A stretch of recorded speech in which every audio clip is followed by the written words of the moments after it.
m'appelle Béatrice Tendresse, étudiante de deuxième doctorat médecine à l'université de Lubumbashi. Et aujourd'hui, je veux vous parler de la santé du pape.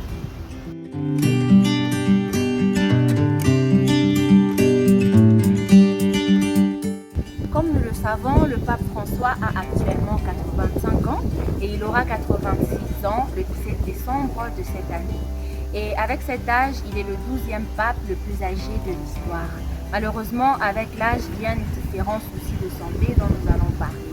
Nous retournons premièrement en 1957 où Jorge Mario Bergoglio a souffert d'une pleurésie aiguë, c'est-à-dire qu'il a fait une infection de l'enveloppe qui recouvre ses poumons et suite à ça, on a dû lui retirer une partie de son poumon droit.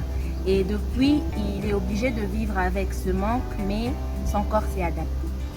Le pape François souffre également de douleurs chroniques à la hanche, ce qui le fait boiter.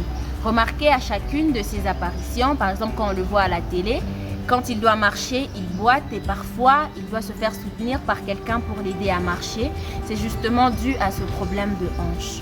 Entre autres, il souffre aussi de douleurs aiguës au genou et malheureusement ce problème fait qu'il doit parfois annuler ou reporter certaines de ses activités, comme récemment à Florence. Et à Malte, il a dû utiliser un appareil pour personnes à mobilité réduite. Le 4 juillet 2021, le pape François a subi une opération au cours de laquelle on lui a retiré une partie de son côlon. Donc comme vous pouvez le voir, notre pape a différents soucis de santé qui font peser davantage sa charge à la tête de l'Église. Donc prions pour lui afin que Dieu lui donne la force de venir nous voir dans notre pays.